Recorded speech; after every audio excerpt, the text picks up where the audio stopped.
Good evening, everyone. It's time for a little online talk. My guest today, Amy Ziegler, a real Ethel Smythe expert. And I'm so looking forward to have her because I think we will learn so much about Ethel Smythe. And there she is. Hello, Amy. Again, please send me a request, please, or I try to add you. Yeah.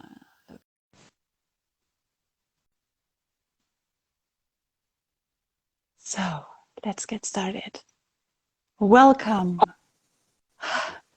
Welcome, or thank you for having me.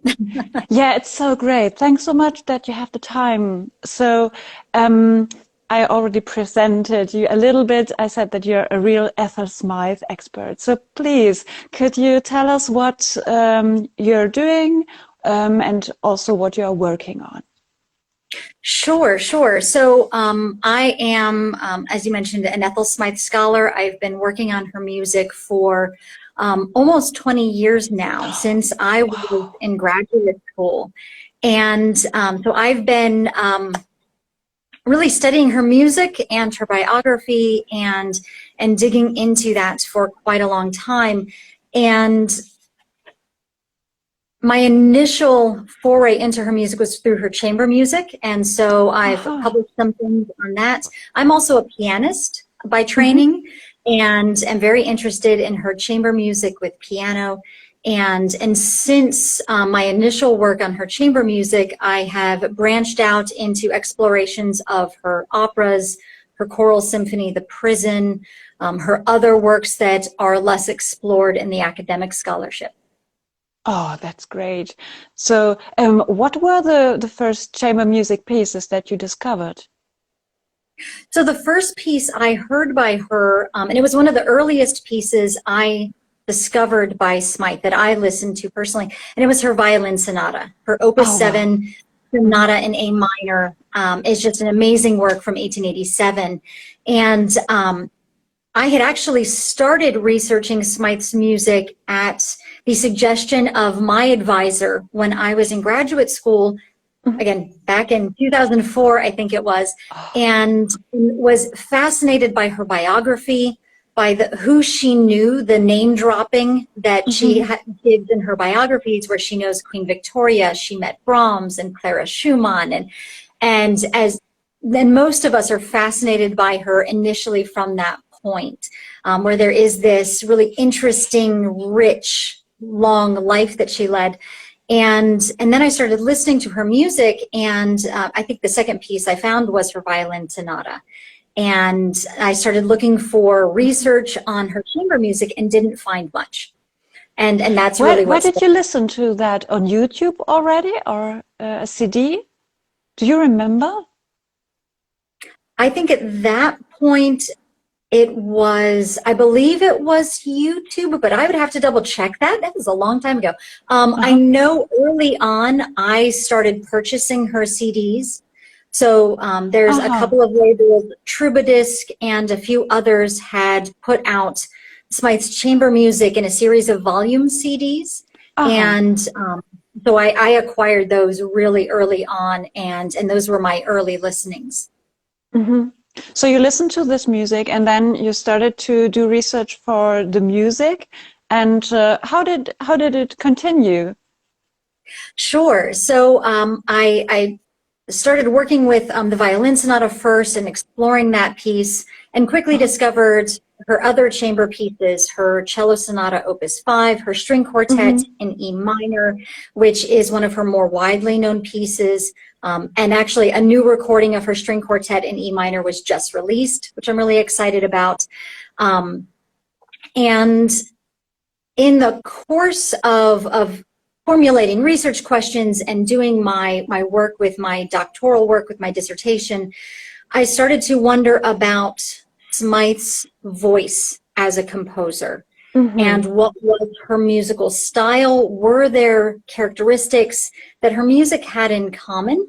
One of the interesting things I think about Smythe's music is how it changes over the course of her lifetime. She lived for a very long time. She was Hmm. 80 when she passed away.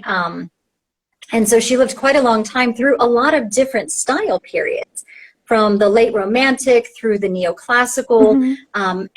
And so my question was, is there a consistency in her music across a 50-year career? What does that look like? Can we identify that in a way that is more than just, oh, it sounds like? Yes. And I was fine. Yeah. So, and we do that with Beethoven. Oh, it sounds like Beethoven. And I have found that Smythe does have a voice. There are musical characteristics, there are motives that come up time and time again in her music. There's an approach to her melody, especially in her chamber music, that is consistent, whether it's a piece from 1880 or a piece from 1928. Can you precise that a little bit? So, especially with the motifs, what is this exactly? What I found in her chamber music, and I'm starting to see it as I'm digging into her other works, her orchestral works, her prison symphony, and others, there are certain motives that are not unique to Smythe. Other composers use these as well. Of course, there are only 12 pitches in a chromatic scale, and so we have limited resources. But there are turns, there are, if I had a better sound quality and could demonstrate at my piano, I would. But there are... Or maybe we can listen afterwards, or you can sing, whatever. Definitely. I will make recommendations later on. Yes. But there are turns of phrases, and in some cases, you know, very generically speaking, a C, E, D type of turn, where up a third, down a second, and expanding on that. But those sorts of small cells I find rather often in her music, and especially in her chamber music. And again, it's not something that she is doing that no one else has done, but it is something I'm finding frequently in her music, that seems to be a turn of a melody or a way of structuring that she keeps coming back to. Is it similar maybe to Greek? Because there's something about Greek, this da-da-da, which is called some sort of Greek style. Would you say that this is some sort of Ethel Smythe style? Quite possibly, quite possibly. I haven't yet expanded these ideas into all of her works. I'm in the process of that. But it's quite possible that there is a Smithian style or a Smithian motive that is common in her music. And that it, in some ways, becomes recognizable the more you hear it. And I hear bits of it in the Gloria of the Mass, and as well as her early chamber music, her cello sonata in C minor, her piano trio in D minor, her violin sonata, Opus 7, the cello sonata, Opus 5, her string quartet in E minor. These pieces all seem to exhibit similar approaches to these motives. And also, this is something that I recognized at, I don't know how it's called in English, I think tritonus, the quarth, which is a little bit, you know what I mean? I'm not sure. So, the quarth and da da So like no, I don't have. tone? Yes. Like C to F sharp. Yes, exactly. Yeah. Because this is something that I often discovered in her pieces somehow. What do you think? It's something that I think it's something that she uses for dramatic effect. There are other composers later in the 20th century that, or even similar to her later period, that I think probably use it more obviously than Smythe does. Yeah. Maybe you talked about the development of her as a composer. I think this is really interesting. So maybe we can also, maybe you can tell us more about this, because in the beginning she was, it's you said it's actually, we shouldn't speak about it. It sounds like, but I read a biography where it's written, it sounds like Mozart, piano works in the beginning, and later the mass, it sounds like Bruckner. So maybe, yeah, you can tell us more about this. Sure, sure. Her early works are very much influenced by the world she was living in. She studied in Leipzig and was there for just 1 year at the conservatory before she then studied privately with Heinrich von Herzogenberg and came to know him and his wife Elisabeth, and through them Brahms. But she had studied with Karl Reinecke, and she was familiar with that style of composition that is often interested in counterpoint and craft, and less about descriptive titles or a lot of imagery. And here in the United States, we often talk about this in terms of a more conservative German style and the new German school of Liszt or Wagner. And so she was trained by, in some ways, that more conservative style. And so her early works very much reflect that. Her chamber pieces are multi-movement works that are in key areas, but they often incorporate the mediant relationship, so movement by thirds in the key areas, similar to what Brahms is doing at that time as well. And this is the 1880s, so it is, you know, late Romantic era, more chromaticism, but still very much we know what key we're in and where we're modulating to, even if there is that chromatic element. By the 1890s and into the early 1900s, I would say that Smythe, like other composers, is becoming more and more chromatic and thinking less in terms of what I would call functional harmony. So she's not as concerned with a tonic chord and a dominant chord and those key relationships, and thinking more horizontally and thinking more about the counterpoint in some ways. And so a piece that's coming to mind is the first couple of movements of her string quartet in E minor, which she had first sketched in 1901. And those pieces are, you know, if I were to give them to an undergraduate student here, it would be more difficult for them to label the harmonies. They don't make as much sense according to those classical rules. And so she is thinking more about a tonal center, but a much more freedom and flexibility in terms of where the harmonies go, where the melodies go, and letting the melodies and the counter melodies and all the different lines of the music direct that. And that's similar to what's happening with other composers at that time too. And I say that because Smythe is very much aware of what's happening around her as her own voice is developing and changing.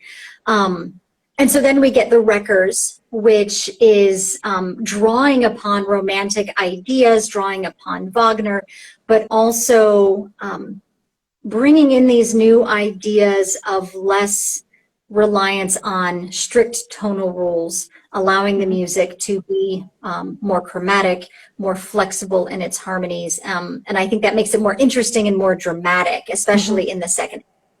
And so, you know, we're kind of moving in that direction, and then World War I happens.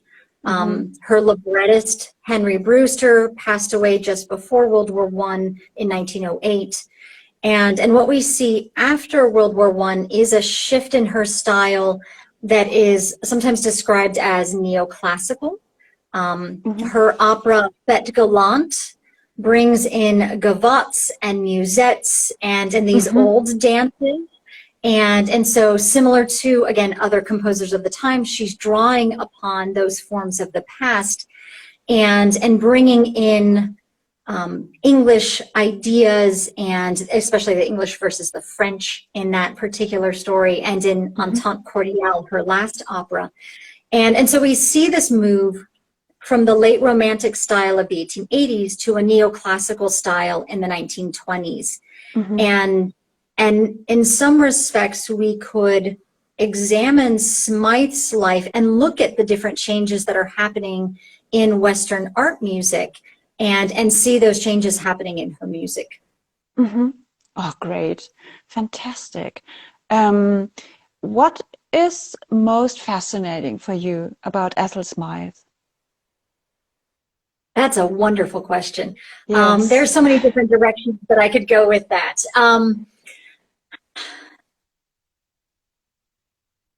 I think one of the things that I find most fascinating about her music is the way that she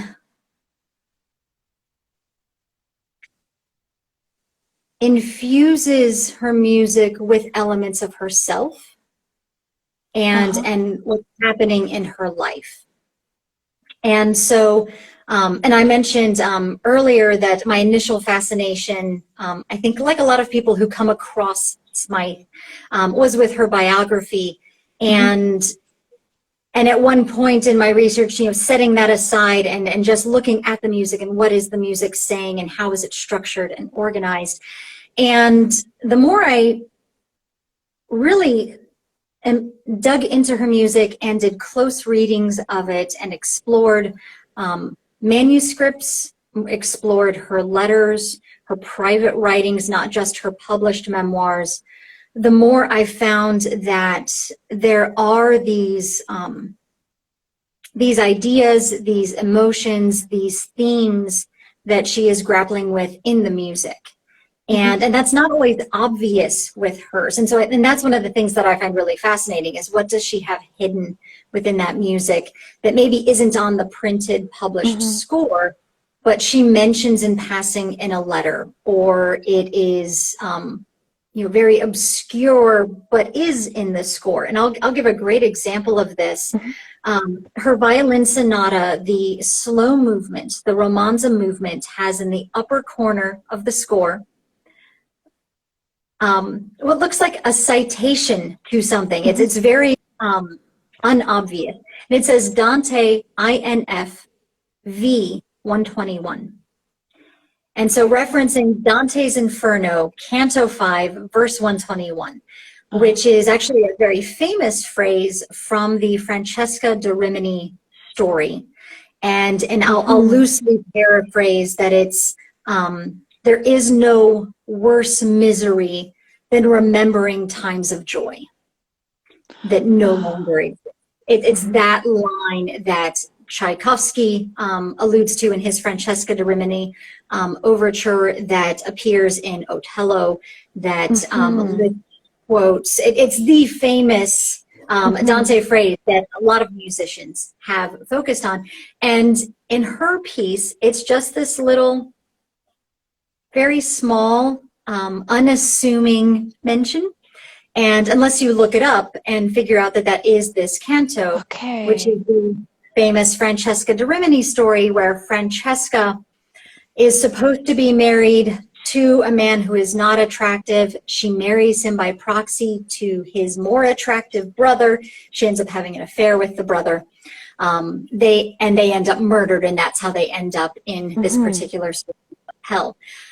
Smythe writes this sonata in 1886-87. And this is during a time that she called in the desert in her memoirs. It is a time when she has just lost her friendship with Elisabeth von Herzogenberg because she has been accused of having an affair with Elizabeth's brother-in-law, Henry Brewster. So there is a similar triangle to the Francesca da Rimini story in Smythe's own life. And in that slow movement, there is the musical effect of almost a whirlwind or a spiral.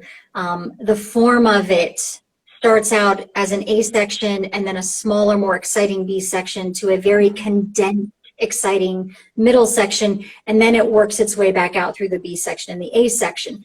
And as I was thinking about that movement and this reference and Smythe's life, it is as if she's trying to capture what she's feeling, what she's going through, maybe a connection she feels with the da Rimini story in that movement. And she never says this. This is my interpretation based on I've read, but it seems to fit. And so looking for those clues that can help us as performers interpret this music in a way that allows it to perhaps be more expressive, that allows us to express more of what Smythe intended in the music. And those are some of the clues that I love to look for, and are there in many of her pieces. Where else? Let's see. So the String Quartet in E minor was a piece that she began in 1901 while she's stuck in opera production with Der Wald, and she is trying to get that going. And all the while, she's started working on this string quartet. And she ends up putting it aside and coming back to it a decade later in 1911 and 1912. And at that point, she has joined the right to vote movement in England. She has become a suffragette. And she writes in a letter to Emmeline Pankhurst, the leader of the suffragettes, after she has written the string quartet ahead of a performance. So she is telling Emmeline Pankhurst what she might hear in the music. And she says, the last movement, if it is anything, it is suffragette. And the jeering of the crowd, the rowdiness, the democratic nature. And that last movement is a fugue with equal voices all through it. And it's very angular in its melody, and it's very energetic and striking. And so, and she says none of this in the score. But in this letter, she describes it that way. So that's another great example. Oh, wow, that's amazing. What about humor in her music? Because I remember when we were at the symposium in Berlin, one of the women who talked said that I think in Der Wald there's a quotation of Beethoven with ba ba ba ba, which is quite humoristic there. So is there more in this direction? That is a great question, and I will say that's not something I've explored as much. But I will say in the last movement of the string quartet, there is a humoristic element to it. It's very laughing in nature and very funny. And the Beethoven quote in the Der Wald is priceless, I think. And the funny thing is, we didn't listen to it. We just saw the score, but it is so funny to see this. And I think in her later works too, especially her light operas, so The Boatswain's Mate and Fekelant and Entente Cordiale, where humor is more at the forefront of those works. I think you're going to find more humorous elements, more lightheartedness, especially where the text is involved. But I'm going to have to do some more digging now that you've mentioned it, and see what other funny quotes we can find. I just wanted to know if, in coincidence, you found something. Not yet.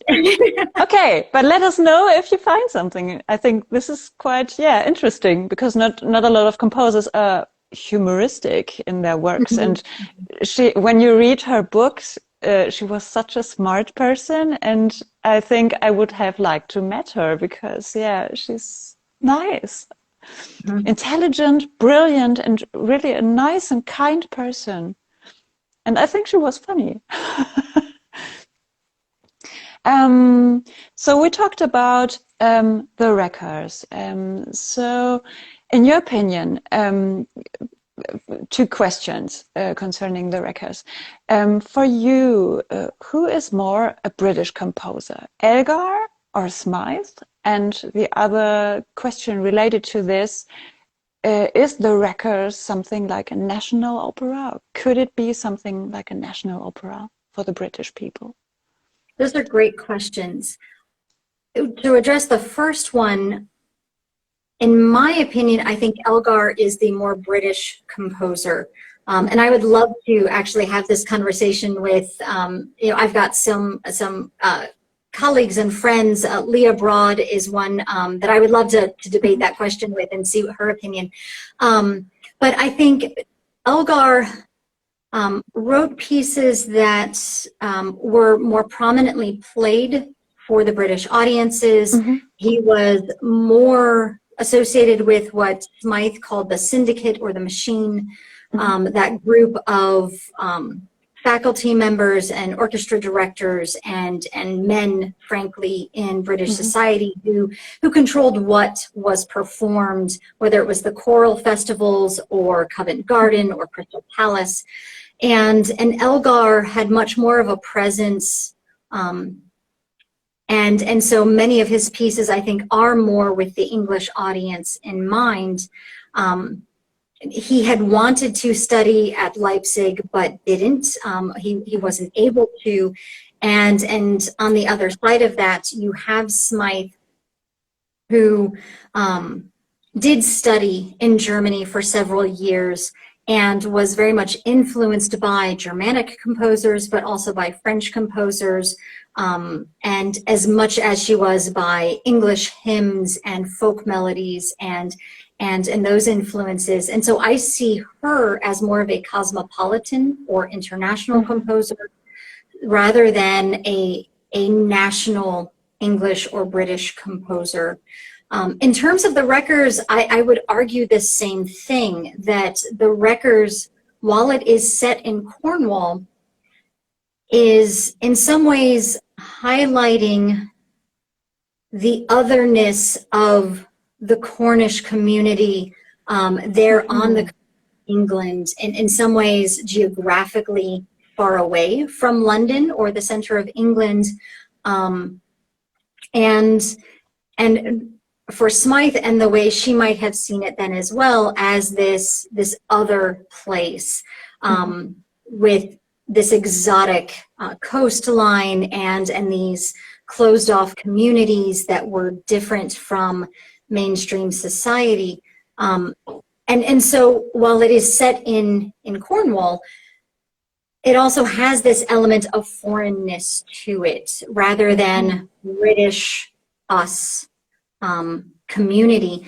And then also the elements of the musical styles that she brings into it, alluding to Bizet, elements of Wagner leitmotifs. She really is drawing on her background, her strengths, and then also what's popular at the time and what is prominent in the operatic world. She was also a fan of Carmen. And so we have that influence. That's one of the most obvious influences in the Wreckers. And there have been other scholars that have done some work on this as well. Suzanne Robinson is one who makes a great argument for the Wreckers community as the antagonist, as not the community we're rooting for when we see the Wreckers, but also as it is portrayed, represents British imperialism, represents British society, and those are the bad guys. So it's an interesting perspective that Robinson argues, and she does a great job of that. It's very convincing, and I think there's a lot to be said for that Smythe and Brewster create this story that in some respects is timeless, that could be set anywhere, that could be set at any time, because the themes of what is right and wrong, the themes of society against the individual, themes of oppression, even religious fanaticism are themes that are addressed in the opera that go beyond boundaries or borders. So I have two more questions. The first one, the connection with Henry Brewster was really, really important. And what was really weird is I was looking up his biography on Wikipedia, and there's actually nothing. So it's like it's upside down, because normally when you look for a man, you find everything, and for the women, you don't find anything. And in the case of Ethel Smythe and Henry Brewster, it seems to be completely upside down. So the Wikipedia article is so long, and I think with Henry Brewster it's 3 lines or something like that. But she says it was like a soul friendship. Can you tell us more about this? Do you know something about it? I do, and that is actually Uh-huh. where much of my research has been over the past 7 years. Aha, So, okay. right, so I know a lot about this, and That's granted, great. it's also, I will say it's also my reading of their letters and their relationship, Mhm, and there are definitely other viewpoints on this relationship within the scope of her entire life. mhm, Um, so Smythe and Henry Brewster met in 1882. And just a little bit of background for those that may be watching. mhm, Henry Brewster was married to Julia Stockhausen, who was Elizabeth von Herzogenberg's sister. mhm, So we have that family connection. And that's how Smythe came to know the Brewsters. It was actually through Elizabeth and her family. And so she meets them in 1882, actually first develops an infatuation for Julia, which is not uncommon for Smythe. And Brewster, Henry, falls in love with Smythe.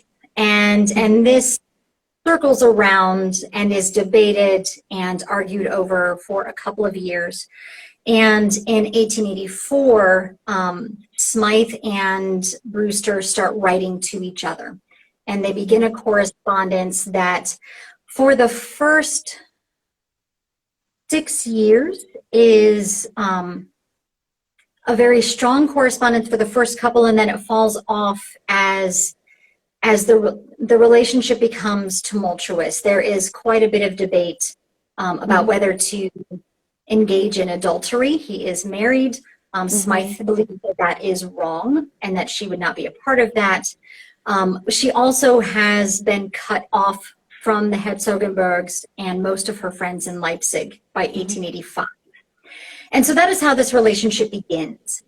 And so it is a very tempestuous relationship. Smythe is only in her 20s, so she is a Mhm. young woman when this is all happening. We seem to always see Smythe as the old woman with her Yes. sheepdog. But she was a young woman still figuring out her life and the world and those Mhm, around her. And by 1890, they had resumed correspondence, and their relationship really starts to begin in earnest from that point. And they maintained a correspondence up until his death in 1908. mhm. And there are 1,800 letters between the two of Wow. them, spanning approximately 25 years. Mhm, And both sides of the correspondence exist. mhm, And so you can follow the conversation over the years as that relationship stumbled, as it renewed, as they work on different operas and work together on that. And I've had the sheer privilege to have access to these letters and to be able to work with them. mhm, And initially that started with wanting to know, what is the violin sonata about? When did she mhm, start the string quartet in E minor? And is this mentioned in the letters? And some of those things are. Um, mhm. and so this relationship was an intimate relationship. It was not overtly physical. We know of one night, if you will, that they spent together, and there may have been more. Those letters don't exist. They may have Mhm. burned those or turned them away. But there is a closeness in the way they communicate that is beyond friendship. They truly cared for one another Mhm. through that entire relationship. They were often jealous of each other. So there is a relationship there that is beyond mere friendship, Mhm. and really shows the closeness that they felt. And they collaborated quite a bit on her operas, especially the Wreckers. There are over 300 letters between the two of them Mhm. figuring out the wreckers, of her sending him ideas, him sending back a part of a libretto, her making changes and sending it back to him, and just this constant forth. What do we do in scene 7? How are we going to develop this? Is that character going to be sympathetic enough to the audience? Those debates are happening in those letters, which is really exciting. And that's just one 3-year period in this whole relationship. And so he was very important to her and had a major influence on how she viewed the world. Again, she knew him when she was in her 20s up through the end of his life in 1908. And they debated the big themes of life in those letters as well. They debated society and its rules. And part of that stemmed out of, do we have a relationship or don't we, because you're married? But then also issues of the church. She went through a period where she wrote the Mass, where she was more religious and more interested in those ideas. And he was always not religious, at best agnostic. And so was always debating with her and wanting her to think through what she had as more emotional responses. And so those conversations were, I would say, very important to her development as a person, with him just being one of her closest friends. I think also The Prison is based on his story. Was he already dead when she wrote The Prison? I think so, isn't it? Like that? Right. So she wrote The Prison. She started working on it around 1925 and finished it and had it premiered in 1930. And it's based on a book that he wrote in 1890. And so this was a text that he had written where he was, again, grappling with ideas of sin, of guilt and innocence, of our place in society, what it means to be successful. And The Prison is set as a metaphysical dialogue amongst 4 friends who find the writings of a prisoner who was executed. And Smythe takes excerpts from the prisoner's words and sets it into a more dramatic narrative, as if it were the night before his execution, and he is trying to come to terms with the end of his life. And by the time Smythe finally gets around to setting this in the 1920s, she has had a very long career that has not always gone the way she wanted it to, that has not been as successful as perhaps she wanted it to. And so in part, The Prison is an homage to him. She once refers to it in a letter as his requiem, but it also becomes more than that. I think it becomes a way for her, through his writings, to come to terms with her age and getting older and where she is at the twilight of her career. And so it's a fascinating piece to explore from all of those different facets. Okay. And the other question that I mentioned earlier was, you were talking about Carmen influences in the records. Can you tell us where exactly this is? It'd be really interesting. So the most obvious, and I even noticed, so brief interjection, I had the wonderful opportunity to go to the Glyndebourne production this past summer, which was an amazing production. They did a phenomenal performance. Hearing it in French for the first time was really eye-opening with the piece. But at the intermission after the first act, I listened to the audience around me and was hearing their comments, and then they were mentioning this connection. So it's one of those that is in some ways kind of obvious once you hear it. In the first act, we meet the various characters, one of whom is Avis. And Avis is a soprano part. She is a teenage girl who is somewhat rebellious against authority, but she is also in love with Mark, who is the hero of the story, and Thyrza's love interest. And Avis has this crush on Mark that is not returned.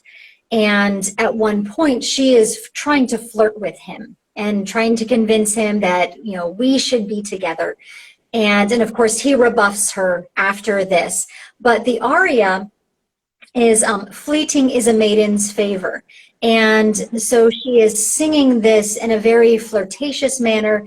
And it is very similar to L'Oiseau from Carmen, the famous aria. And so there are similar chromatic motions in the melodic line. It has a dance-like feel to it. And in that respect, it's in some ways very obvious what Smythe is doing, that she is tapping into that popularity of that aria and then bringing it into this, but also bringing with it the ideas around that aria, that it is this flirtatious aria by a woman who is flaunting her sexuality, who is flirting with a man, and who is unabashedly doing that. And Avis she is very much hitting on Mark and trying to get his attention. And so I think Smythe is very wise in some respects in drawing that in and making that connection for her audience, knowing her audience. So there's that very obvious connection. And then in some respects, Thyrza, the mezzo-soprano main character of the Wreckers, the woman who is the wife of the minister, who is having an affair with Mark, who also thinks that what the community is doing by causing the ships to crash is wrong. She is described as this stranger, as this foreigner in the community. She is seen as an outsider by her community, similar to the way that Carmen is painted as an exotic other in Bizet's work. And she is also not apologetic for her ideas, for her beliefs, for her actions. By the end of the Wreckers, she doesn't repent, even though she's given the opportunity to, and she could live if she would just say, I'm sorry, I didn't mean to, and she refuses to do that. And so that defiance, I think, is also something that Smythe saw in Carmen's character and brings that into Thyrza's character.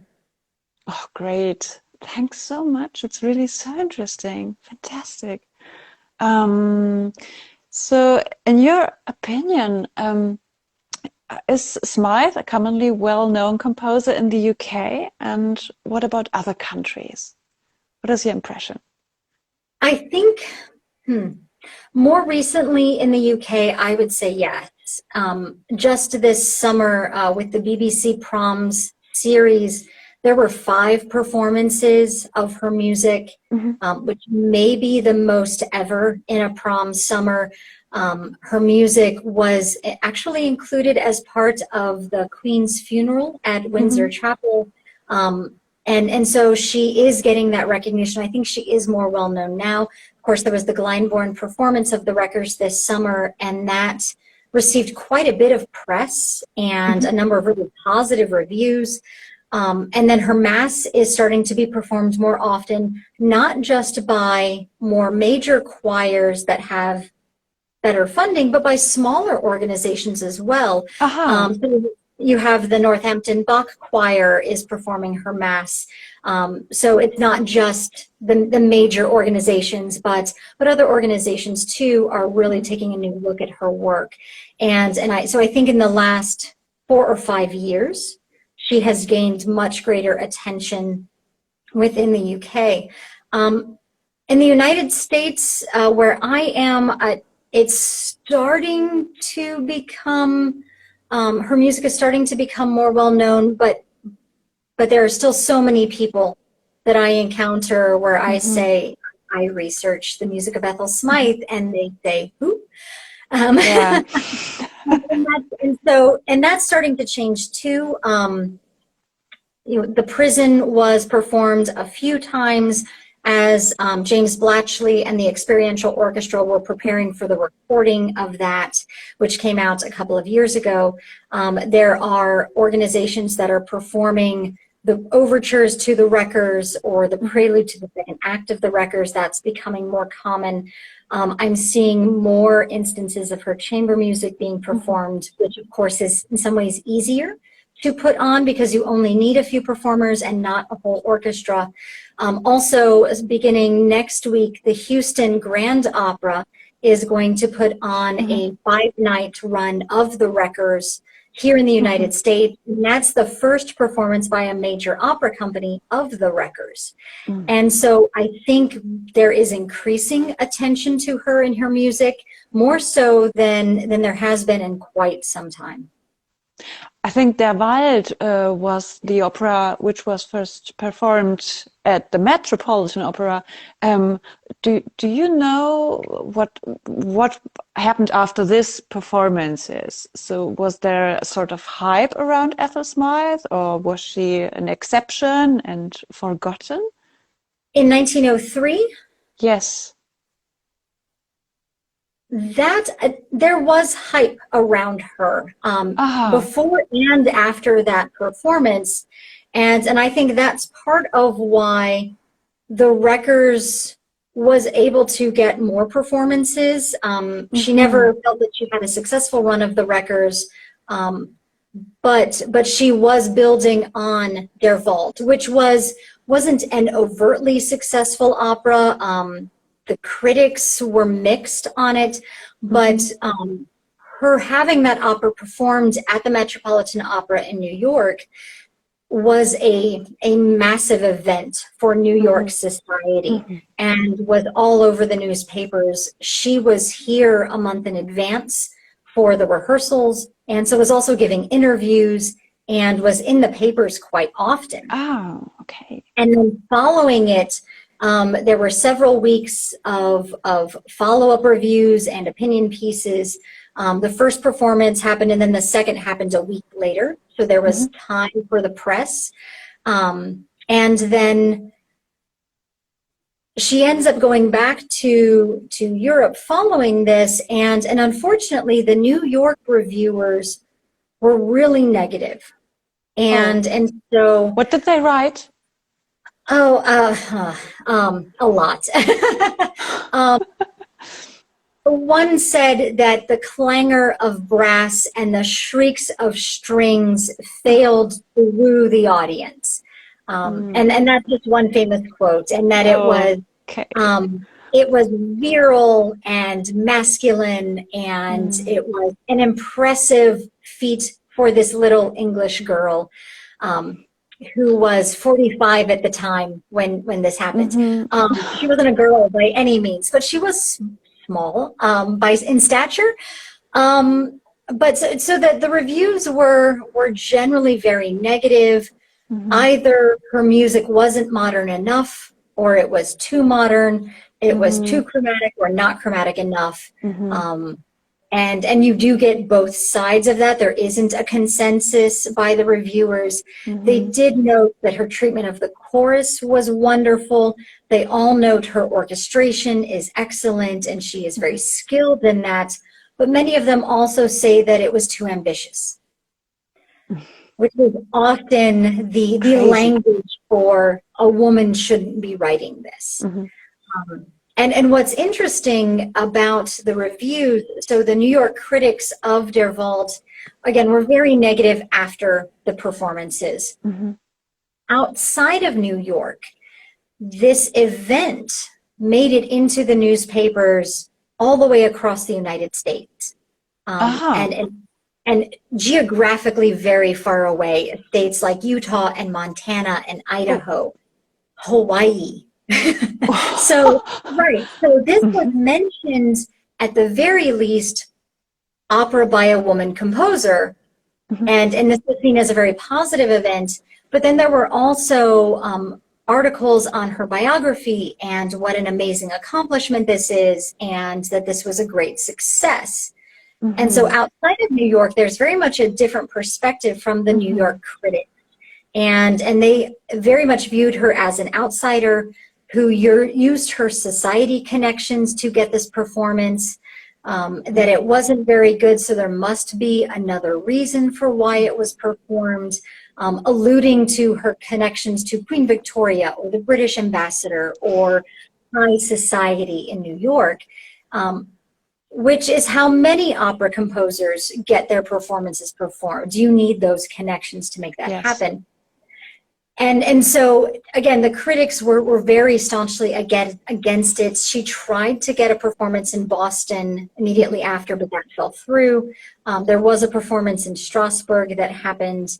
But then by that point, she and Brewster are already working on the records. So she's moved on. She's on to the next project and ready to move forward and do the next thing.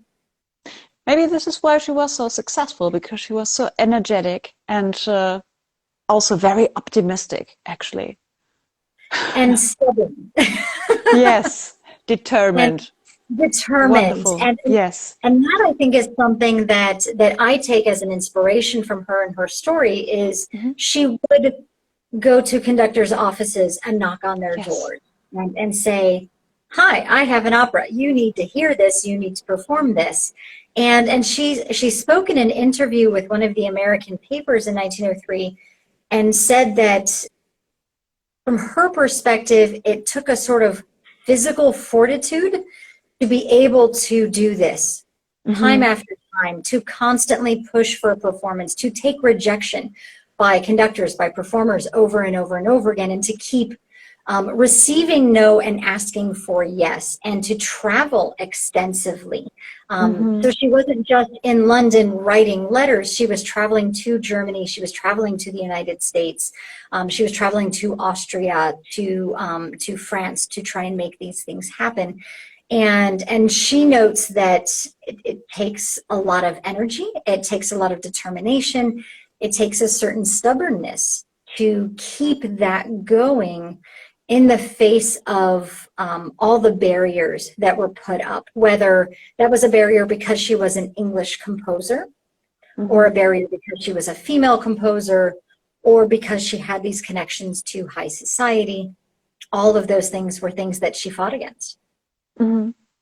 Yeah, I remember that at the symposium there was also someone saying that the problem with the reception in Great Britain and in Germany was, in Germany they said it's a British composer, and in Great Britain they said, well, she studied in Germany, so obviously she's composing like a German person. And this is so insane because it's never right. So this reminds me a lot of what you said earlier. It's the same thing. Right. Did they look for reasons to, or did they make it up, or what do you think?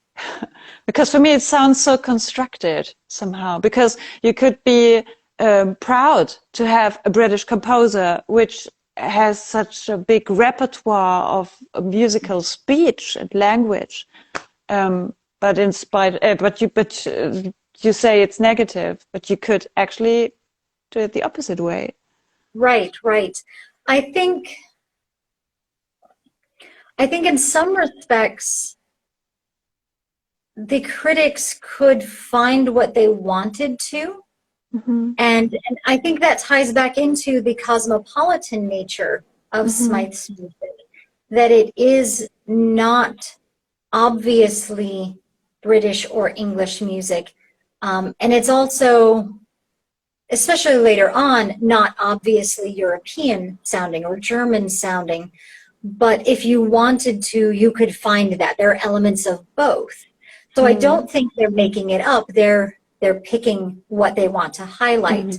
And so for English critics or for the members of the syndicate, they could say, oh, it sounds too much like Brahms. It sounds too much like Wagner, even though the British are famous for having Mendelssohn as their best composer, their most favorite composer. They loved German composers. And so here they are saying, no, that's not what we mean. Her music is too German. It's not for us, for our audiences. And then again, on the other side, you have the German composers noting English hymn style and the emphasis on the chorus and the Cornwall setting of the wreckers. And so using that as something that they can say, oh, this is English. And I think the other thing, in some respects, with the German critics and German audience is that Smythe was battling against, especially with her first opera, Fantasio and Der Wald, was the fact that the Boer War was going on at that time. And that is in the papers, politicians are discussing it. Smythe would be at dinner parties and one of her German friends or, you know, an important person in town would start this discussion. What do you think of what the British are doing there? And so there was an anti-English sentiment in some respects as well that became an excuse to not like this music and to go into it with a bias. Do you think it would have been different if, one, she would have been a man, and if she had another nationality? Would things be different? The easy speculation would be to, yes, and in some respects, if she had been a man, she would have faced a little bit less resistance. I think one might argue that the claims of this is too English or too German or too male or too female, that if she had been a male composer, that wouldn't have been as easy of an argument to make, but or they wouldn't have been as predisposed to look for an argument against. But that's pure speculation. We don't know. Of course. That's a great what-if question. You know, because some composers use pseudonyms, and I was wondering what would have happened if she would have done that. She did. Oh, she did? Initially in her career, she did. Her first publications were E.M. Smythe. And with her initial orchestral productions, so with the Serenade and with the Overture to Antony and Cleopatra, there is noticeable surprise by the critics and the audience that a woman walked out on stage, because it was billed as a piece by E.M. Smythe. And in 1891-92, she wasn't yet that well known. And if someone wasn't paying attention and just saw the program or the advertisements, here is a Serenade in D for orchestra by E.M. Smythe, wonderful. And then she walked on stage. But once she did that, once she started doing the curtain calls, then the pseudonym doesn't work anymore because everybody knows who she is.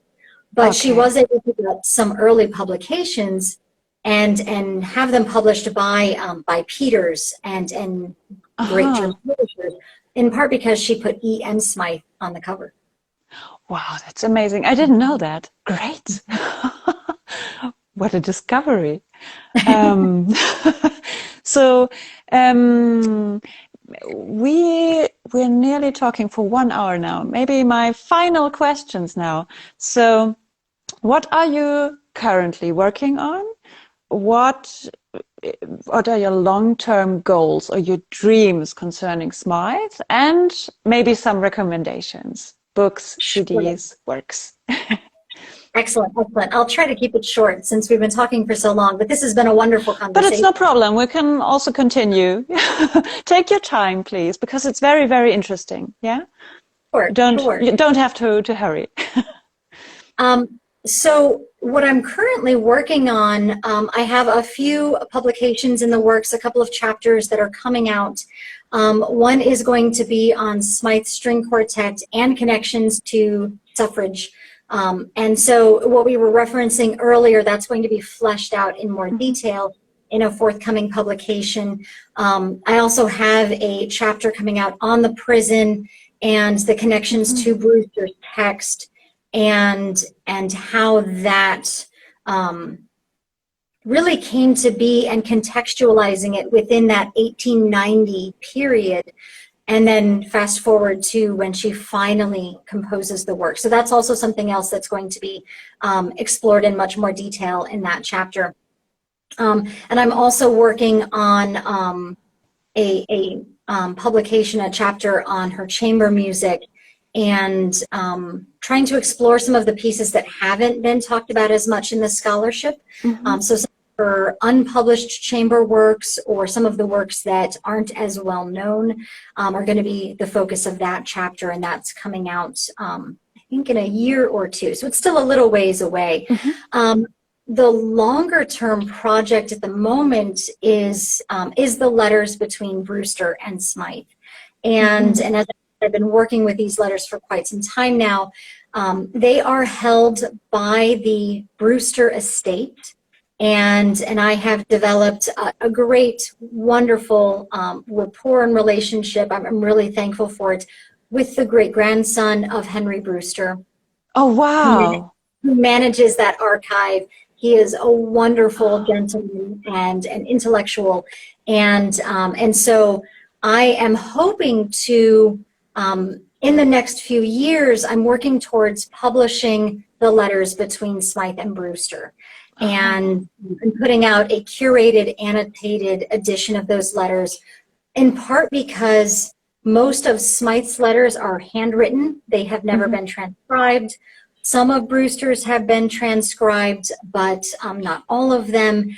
And they are, at the moment, not widely accessible. They are held by the family, and they are naturally very protective of them. They do let scholars access them, but it's not easy access. And I think that's fine for them to do that. But to have an edition that could be in libraries, that students could access, that performers could access, and see more about that relationship. So that is one of the long-term projects that I'm working on. And then also just drawing more attention to her music, and encouraging more performers and more ensembles to perform this music. It is just truly wonderful compositions. With any composer, some are better than others, and I have my favorites that I'll mention in just a second. But I think the more we hear this music, the more audiences can judge for themselves her place in history, the value of her music, what they think of it, and I think we can only do that by performing her music and getting it out there. So in terms of recommendations, I would highly recommend, if you have an hour of time, I would recommend The Prison. Yes. It was just wonderfully recorded by James Blatchley conducting the experiential orchestra, the Cecilia Chorus, Sarah Braley as the soprano who sings the part of the soul, and then Deshaun Burton is the bass baritone singing the voice of the prisoner. And it is just an amazing recording that really presents the music in its best light. And you go on this journey from despair and fear to hope and optimism, and it's just wonderful orchestration, beautiful setting of the voices, and it is just a phenomenal recording. I would also recommend her violin sonata, one of my favorites. Her string quartet in E minor is another just amazing work that shows that middle period of her style. One of my more recent favorites is a recording of an unpublished string quartet of hers called the String Quartet in C minor, which she wrote in 1880. And it is just an energetic, emotional, fun string quartet. Especially the scherzo movement is this galloping, exciting movement. It's just very infectious. And interestingly, the scherzo movement of that string quartet in C minor, she borrows and puts into another unpublished string quartet in E flat, and then reorchestrates and puts it as the scherzo in her serenade. Oh, wow. Yeah. Is there a recording when you say it's not published? It's not it is published now. She didn't publish it in her lifetime. Aha, So the okay. string quartet in C minor, Furore Verlag published it. So you Okay, can great. get the published score. That is now available as of a few years ago. And the Amanda Mayer String Quartet recorded Smythe String Quartet, and I think it's Amanda Mayer or Meyer String Uh-huh. Quartet. And that came out just a year or two ago. Oh, great. And so I would highly Fantastic. recommend those. And then the Possession, or I'm sorry, Possession is Oh, the name of the yeah. Yeah. book The that I would also song. recommend, definitely. Yes. Oh, fantastic. Oh, Amy, thanks so, so much. It was wonderful. I learned so much, and I think everyone who didn't watch it now and will watch it later will just love this this interview and what you told me and us. Thanks so much. It was really fantastic. Thank I wish you. you good luck with all your research, and maybe when you will publish the Henry Brewster and S.S. Smythe letters, we can continue our little chat. It would be That a would be pleasure for me. wonderful. Yeah, Thank you great. so much. I would appreciate that. Okay, fantastic. So thanks a lot, Amy, and I wish you and everyone a wonderful evening. Thank you. Goodbye. Bye.